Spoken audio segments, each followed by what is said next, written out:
Hello friends, आज लेके आई हूँ आपके लिए बहुत ही टेस्टी पेस्ट्री की रेसिपी। तो कैसे आप इसे बनाएंगे, कैसे मैंने इसे पैक करा है और क्या ऑर्डर आया था ये पेस्ट्री का। तो 8 पेस्ट्री मैंने बनाई है। एक ही पैन में कैसे बनानी है, सारी कैसे कटिंग करनी है, सारी चीज़ें मैंने आपके साथ शेयर करी हैं। और ये मैंने इस तरीके के बॉक्स मंगा रखे हैं जिससे कि आप इंडिविजुअल हर पेस्ट्री को इस तरीके से कस्टमर को दे सकते हैं। और इस तरीके से अगर आप स्टॉल वगैरह लगाते हैं तो सेल भी कर सकते हैं। तो चलिए अब बनाते हैं। तो मैंने ये जो है 8 इंच के टीन में जो है 200 ग्राम जो है प्रीमिक्स लेकर इस तरीके से पेस्ट्री का जो है बेस बना लिया था। 8 इंच का मैंने टीन लिया था और 200 ग्राम मैंने प्रीमिक्स लिया था। अब इसे सोक कर लेंगे। ब्लूबेरी पेस्ट्री है तो मैंने ब्लूबेरी क्रश को जो है पानी में डाइल्यूट कर लिया था और बोर्ड पर मैंने रख लिया। इसे 12 इंच का बोर्ड है। अब नीचे जो है थोड़ा सा ब्लूबेरी क्रश है ये, तो फिलिंग है ये मेरे पास। आप क्रश का भी यूज़ कर सकते हैं, लेकिन फिलिंग्स में चंक्स आते हैं तो बहुत अच्छे लगते हैं। इसे पूरे बेस पर स्प्रेड कर दिया है और अच्छी तरीके से अब इसके ऊपर हम क्रीम लगा लेंगे। तो अब ये देखिए कि बोर्ड मेरा थोड़ा सा सरक रहा है, तो मैं नीचे नैपकिन पेपर लगाना भूल गई थी। तो अब मैं वो लगा लूँगी तो फिर जो है ये नहीं सरकेगा। तो आप भी इस तरीके से नैपकिन पेपर को थोड़ा सा गीला करके बोर्ड के नीचे लगा लेंगे तो आपका बोर्ड भी नहीं सरकेगा। अब अच्छी तरीके से क्रीम को स्प्रेड कर लेना है पूरे इस पर अच्छी तरीके से। और इसके बाद फिर हम 1 स्पून इस पर फिलिंग डालेंगे। तो फिलिंग डालने से टेस्ट भी बहुत अच्छा आता है और जो चंक्स आते हैं वो भी मुंह में बाइट जो आती है वो भी बहुत अच्छी आती है। आप क्रश का भी इस्तेमाल कर सकते हैं।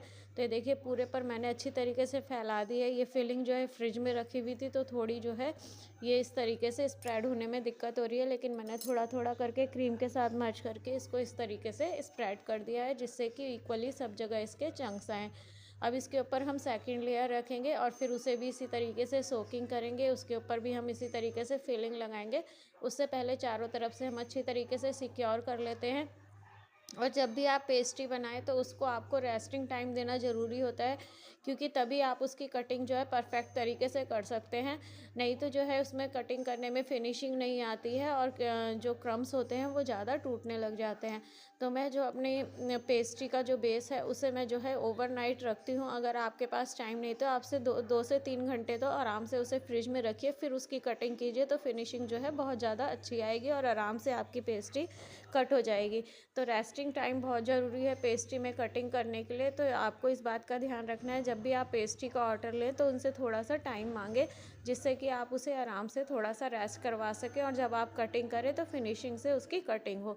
तो इस तरीके से मैंने तीनों लेयर्स अरेंज करके उसके ऊपर जो है फाइनल आइसिंग कर दी थी। क्रम कोटिंग तो हो ही जाती है क्योंकि इतनी सारी हम क्रीम लगाते हैं और जो पेस्ट्री है उसमें ज़्यादा डिज़ाइनिंग वगैरह होता नहीं है साइड्स में, और जब हम कट करते हैं तो क्रीम भी जो है हट जाती है। तो इसलिए जो है ज़्यादा क्रीम हम यूज़ नहीं करेंगे। और कस्टमर ने भी कहा था कि बाज़ार में जो पेस्ट्री मिलती है उसमें बहुत ज़्यादा क्रीम होती है, तो आप ज़्यादा क्रीम का यूज़ मत कीजिएगा। तो इसलिए मैंने तो है थोड़ी थोड़ी क्रीम डालकर ही जो है बनाया है। मैं बाद में आपको कटिंग कर कर इसकी लेयरिंग भी दिखाऊंगी कि कितनी अच्छी इसकी लेयरिंग आई है। इक्वल बिल्कुल आपको इसमें चंक्स भी दिखाई देंगे ब्लूबेरी के, और बहुत ही अच्छा जो है रिव्यू भी आया था कस्टमर का कि बहुत अच्छी लगी उनको पेस्ट्री। और ब्लूबेरी का जो है ऑर्डर मैंने पहली बार लिया है, लेकिन कस्टमर को जो है बहुत अच्छा लगा। तो ये देखिए अब मैंने इसकी क्रम कोटिंग कर ली है। अब इसके बाद फाइनल आइसिंग के लिए क्रीम को हम पाइपिंग बैग में भी भर सकते हैं और चाहे तो आप सिंपल वैसे भी डालकर कर सकते हैं। तो मैंने आज सिंपल इसी तरीके से ऊपर स्प्रेड कर ली है और इस तरीके से ऊपर पैलेट नाइफ से फैलाते हुए जितनी भी क्रीम एक्स्ट्रा आएगी वो साइड में हम लगाते जाएंगे। तो इस तरीके से पैलेट टर्न टेबल को घुमाते जाएंगे और पैलेट नाइफ से जो है सारी क्रीम को स्प्रेड करके साइड को भी हम अच्छी तरीके से कवर कर लेंगे। तो ये सब चीज़ें जो है आप जितना प्रैक्टिस करेंगे उतनी ही अच्छी आपकी आएगी। तो पेस्ट्री में जो है ज़्यादा डिज़ाइनिंग मैंने नहीं करी थी, क्योंकि जिस बॉक्स में मैंने पेस्ट्री को रखा था उसकी जो है हाइट ज़्यादा नहीं थी, लेकिन जो हमारा बेस है उसकी हाइट हमारी ज़्यादा थी, तो इक्वल ही बिल्कुल बैठा था। तो इसलिए मैंने पेस्ट्री के ऊपर ज़्यादा डिज़ाइनिंग नहीं करी थी। अगर आप सिंपल बॉक्स में देते हैं तो आप ऊपर से डिज़ाइन कर सकते हैं। मैं आपको दिखाऊंगी, मैंने थोड़ी सी डिज़ाइनिंग करी थी लेकिन वो फिर ख़राब हो गई, तो मैंने सिंपल ही रखा पेस्ट्री को। बस उसके ऊपर थोड़े से मैंने स्प्रिंकल्स डाल दिए थे सिल्वर वाले, तो उससे ही वो बहुत सुंदर लगने लग गई थी। तो ये देखिए पूरे को मैंने जो है अच्छी तरीके से फिनिश कर लिया है। अब ये ब्लूबेरी पेस्ट्री है तो थोड़ा सा इफेक्ट देने के लिए मैंने न्यूट्रा जेल में जो है पर्पल कलर डाला है और थोड़ा सा पानी डाल के इस तरीके से इसका मिक्सचर बना के पूरे इस पर स्प्रेड कर लिया है। पैलेट नाइफ को लेके इसको जो है पूरे केक को हम कवर कर देंगे, जो हमारा बेस है पेस्ट्री का उसे पूरे को हम कवर कर देंगे अच्छी तरीके से। तो इस तरीके से आप थोड़ा सा ज़्यादा जेल लेना, मेरा थोड़ा कम पड़ गया था, तो जो बाउल में था मैंने उसे फिर दोबारा से थोड़ा सा डाइल्यूट करके फिर दोबारा से इस पर स्प्रेड कर दिया था। इस तरीके से चारों तरफ से भी मैंने स्प्रेड कर दिया है इसे। अब बोर्ड को हम साफ़ करके, सॉरी बीच में थोड़ा सा डिस्टर्बेंस हो गया, तो बोर्ड को थोड़ा सा साफ़ करके अब हम इसे फ्रिज में रख देंगे 3 से 4 घंटे के लिए। मैंने तो ओवरनाइट रखा था, आप 3 से 4 घंटे के लिए रख सकते हैं। और फिर जब हम इसकी कटिंग करेंगे तो बिल्कुल फिनिशिंग से अच्छी तरीके से ये कटिंग हो जाएगी। तो अब ये देखिए बिल्कुल अच्छी तरीके से ये कवर हो चुका है। अब मैं इसे फ्रिज में रख दूँगी, बोर्ड को क्लीन कर लेंगे। अब मैंने इसे देखिए फ्रिज में से निकाल लिया है और इस तरीके से नाइफ़ लेकर इसे कट कर लिया है। तो मुझे इसके 8 पीसेस निकालने हैं, तो मैंने बिल्कुल सेंटर में से इसे कट कर लिया है। और जितनी बार भी आप कट करें, नाइफ़ को जो है क्लीन कर लें, जिससे कि बिल्कुल क्लीन जो है आपकी पेस्ट्री कटे। तो मैंने पहले इसे इस तरीके से 4 पीस में काट लिया है और फिर अब सेंटर में से एक एक जो है काटेंगे, तो इस तरीके से 8 जो है हमारी पेस्ट्री बिग साइज़ की जो है इसमें से निकलेंगी। और नाइफ़ को हर बार क्लीन करना है, जिससे कि आपकी पेस्ट्री में फिनिशिंग रहे, नहीं तो जो है ब्रेड क्रम्स एक दूसरे पे लग जाएंगे और वो फिनिशिंग से नहीं निकलेंगी।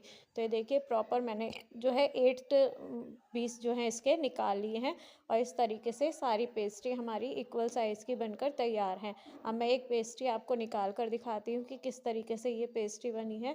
तो ये देखिए मैंने निकाली है, तो थोड़ी सी आप पहले एक बार नाइफ़ से और कर लीजिएगा, क्योंकि जो है थोड़ा सा साइड में से पीस टूट गया है। तो ये देखिए बिल्कुल प्रॉपर जो है लेयर दिखाई दे रही है।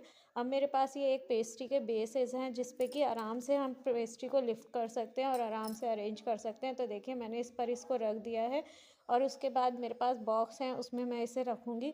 तो अब देखिए ये बॉक्स का जो है पार्ट है नीचे वाला, अब इस पे हम रख देंगे और इसके ऊपर हम इसका कवर ढक देंगे। अब मैंने इसके ऊपर डिज़ाइन बनाया था एक पेस्ट्री के ऊपर, लेकिन जब मैंने इस पर कवर ढका तो ये डिज़ाइन जो है ख़राब हो गया था। तो मैंने जो है इसे हटा दिया डिज़ाइन को और खाली स्प्रिंकल्स डाल के फिर हमने कवर को लगा दिया था।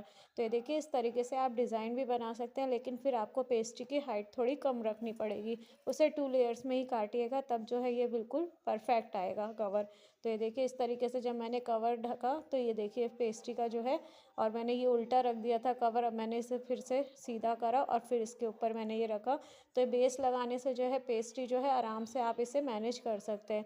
ये जो इसमें पेस है, ये इसका जो साइड वाला पार्ट है थोड़ा सा जो बाहर निकला हुआ है, इसे कट करना पड़ेगा, तब ये प्रॉपर जो है इस पर अरेंज हो जाएगी। तो ये देखिए मैंने इस पर से डेकोरेशन हटा दी थी और इस तरीके से खाली स्प्रिंकल्स डाल के सारी पेस्ट्रियों को इस तरीके से तैयार कर दिया था। तो ये देखिए सारी लेयर्स आपको आराम से दिख रही हैं। और इस तरीके से अगर आप बॉक्स में पैकिंग करके देते हैं तो आपको कोई भी दिक्कत नहीं होती है कि पेस्ट्री हमारी ख़राब हो जाएगी। आप इसे कैसे भी कैरी करें, ये बिल्कुल हिलेंगी डुलेंगी नहीं और कस्टमर तक एज इट पहुँचेंगी। तो चलिए अब मिलते हैं नेक्स्ट वीडियो में। चैनल को सब्सक्राइब कीजिए। Thank you very much.